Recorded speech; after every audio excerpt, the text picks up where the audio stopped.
Ayan, for today's video guys. Ayan, magsisinabawan isda tayo. So, ayan, meron ako nabili ditong malalaking sap-sap. So, ayan guys, masarap itong sinabawan. Sariwa siya.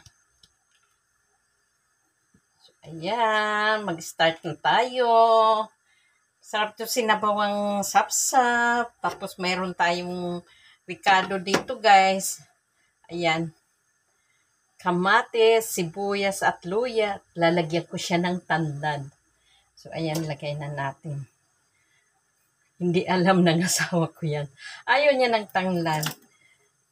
Masarap ang tanlad, guys. Maraming health benefits ang tanlad. Kaya lalagyan ko yan para hindi niya mahalata. Na linagyan ko ng tanlad, itatapon ko siya. Alisin ko na siya pag naluto na to para hindi niya makita. So, ayan. At saka ito may gulay tayo. Ito yung okra. Sabay na natin. Tapos mayroong patula. At may kangkong. Yan. Pakuluin muna natin, guys. Yan.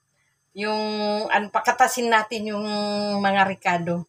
Para lumabas ang kanyang aroma. So, ayan. Mamaya na natin ito lagyan. At mamaya na rin natin timplahan.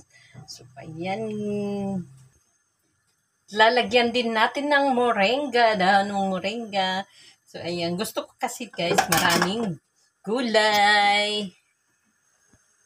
So, ayan na, guys. Kumulo na ang ating, ang ating mga ricado, ang bango-bango. So, ayan, yung buong kamatis na linagay ko ay ating i-freeze.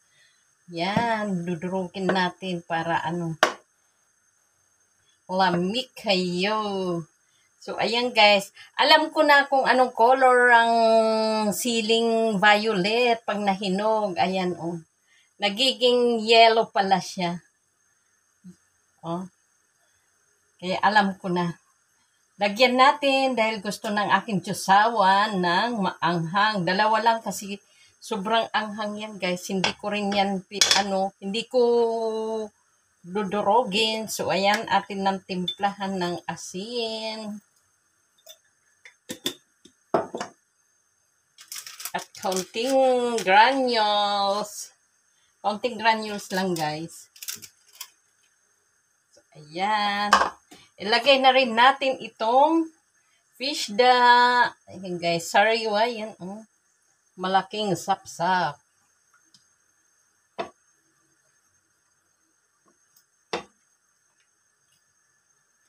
Lagay na natin lahat.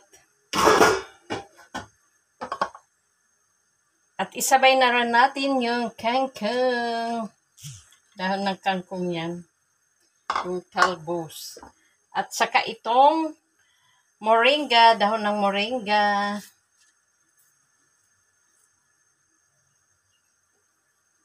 Pati na rin itong patula.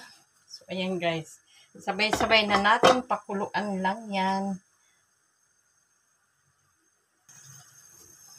Ang bango niya guys, ang bango niya. So, ayan, lagyan natin ng calamansi juice o lemon juice.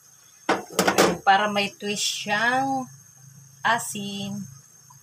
So, ayan, mas maganda nga, medyo maraming, lemon juice. Kunti lang. Pero goods na yun guys. Ayan.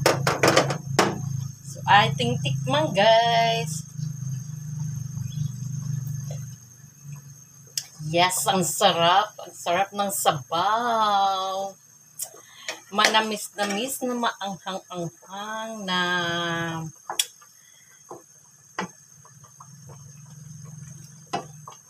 so, ayan, hindi na natin guys.